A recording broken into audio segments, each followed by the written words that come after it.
Welcome back guys. Nah kali ini beneran welcome back. Soalnya gue bikin video yang kedua kalinya. Jadi ya kembali lagi. Ya kali ini bukan video tugas sih.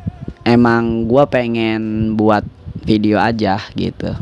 Nah untuk kali ini video yang akan gue buat adalah ya lagi-lagi soal pendapat gue gitu.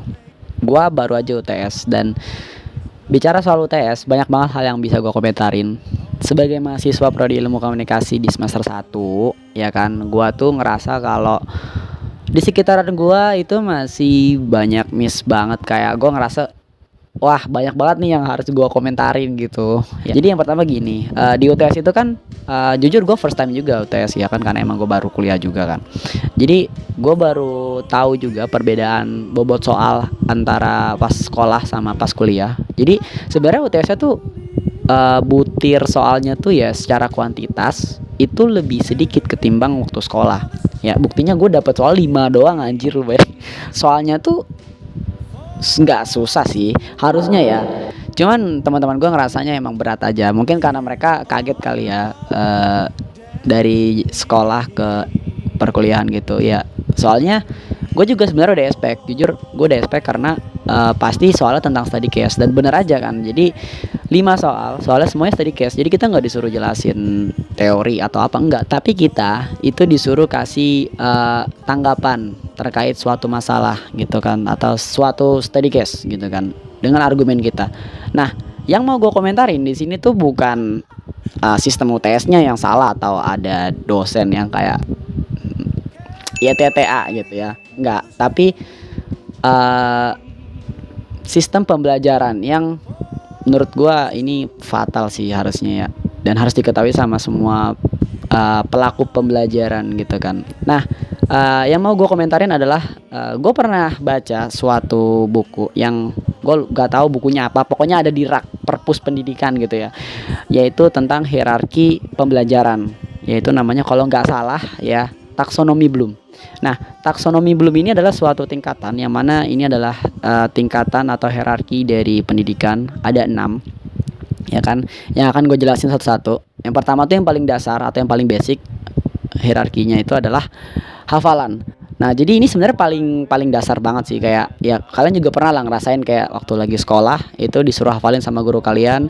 Ya udah kalian hafalin gitu. Kalian ingat, nanti ditanya dan kalian hafal gitu. Nah, cuman sampai situ kan kayak ya pembelajarannya hanya sebuah ingatan ya. Jadi kurang efektif gitu, kayak kurang masuk lah. Karena yang kedua itu tingkatannya adalah paham. Nah, understanding ini itu pun kayaknya di Indonesia tuh dikit banget chance-nya gitu.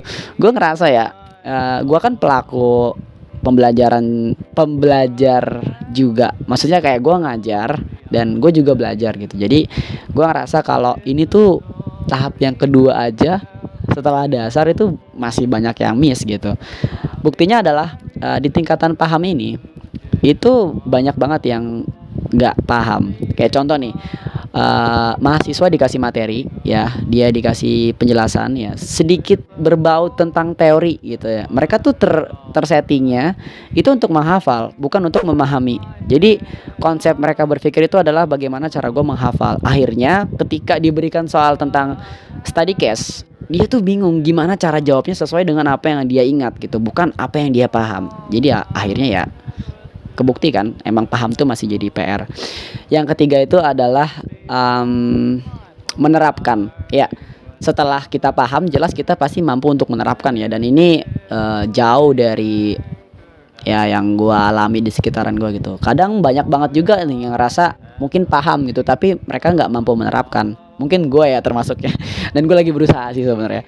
Dan iya, jadi gue ngerasa kalau misalkan penerapan ini ya krisis juga, karena ya mau nggak mau kalau kita paham kita harus mampu menerapkan gitu, seenggaknya buat sekitar kita lah gitu, karena yang kita pelajari ya itu kan bermanfaat untuk yang ada di sekitar kita gitu, dan untuk diterapkan juga gitu. Jadi ya emang harus diterapkan. Nah, yang keempat yaitu analisa. Nah, setelah kita mampu menerapkan, kita juga mampu menganalisa nih. Kayak analisa kan kayak simpelnya kayak lu bisa mengkaji ini kira-kira dari sudut pandang lu ya kan. Setelah lu melakukan penerapan dan lu juga paham, lu bisa tahu nih ini kira-kira sisi positif atau sisi negatifnya, keuntungan atau kerugiannya tuh apa gitu. Dan lu bisa menganalisa juga kayak ini tuh seperti apa sih, lu kaji gitu. Maksud gue kayak di tahap ini tuh lu udah diasah atau lu udah dilatih untuk berpikir lebih dalam tentang pembelajaran lu, kayak materi lu gitu. Jadi ya kalau lu udah ngerasa lu bisa menganalisa, jelas lu pasti udah paham gitu, karena lu udah bisa mendetailkan suatu hal gitu kan. Nah selanjutnya, di tahapan yang selanjutnya itu adalah evaluasi. Nah setelah kita bisa berhasil melakukan analisa, kayak kita udah melakukan pengkajian gitu. Maksudnya apa? Evaluasi itu kan kayak kita tuh perbaikan ya. Kayak misal dikasih space untuk coba nih, kita udah memahami ini, kita juga udah menerapkan, dan kita juga udah bisa menganalisa suatu materi. Kita dikasih kesempatan, seandainya hal ini, pembelajaran ini bisa kita kasih tambahan atau ada yang bisa kita kasih komentar untuk perbaikan, apa kira-kira, dan kira-kira gimana gitu. Nah itu tahap evaluasi. Ini gue bicara soal secara ininya aja ya, secara teorinya aja gitu. Jadi kalau orang udah mampu sampai sini, itu otomatis mereka udah jauh dari kata paham gitu. Bahkan dia udah tahu ini kekurangannya apa gitu dari materi yang dibahas ini gitu kan. Nah tingkatan yang terakhir atau yang paling tergat ya kan, yang keenam atau yang terakhir itu adalah create.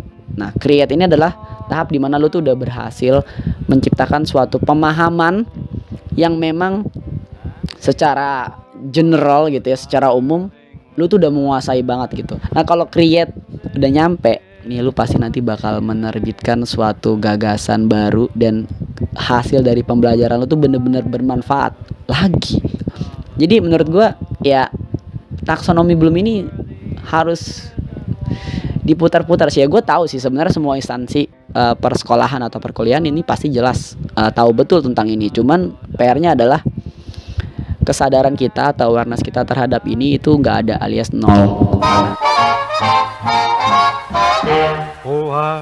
Karena apa yang mereka tahu tentang belajar ya, yang penting mereka dapat nilai. Jadi itu sih yang bikin menurut gua kualitas pendidikan nggak maju-maju gitu. Karena pelaku pembelajaran sendiri itu mereka paham sama taksonomi belum, khususnya para dosen dan guru ya. Mereka tahu gitu hierarki dari pembelajaran itu seperti ini. Cuman mereka bisa nggak menerapkannya. Terus juga mereka juga bisa nggak nih yang namanya mengevaluasi dan juga menganalisa ini.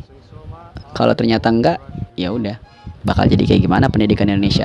Nah paling itu aja. Akhirnya ya di UTS tadi gue ngelihat banyak teman gue yang nggak paham sama materinya, dan mereka malah bingung sendiri. Dan ya mereka cuman ngehafalin kisi-kisi yang dikasih sama dosen, terus pas dikasih soal study case bingung karena dikasih argumen kan, harus disuruh jawab pakai opini, dan semuanya kacau banget. Dan ya akhirnya let's see perkembangan pendidikan Indonesia selama gue hidup tuh kayak apa. Gue sendiri juga masih belajar, jadi ya kalian juga jadi saksi. Subscriber gue tolong berpendidikan yang berpendidikan. Oke. Itu aja mungkin dari gue.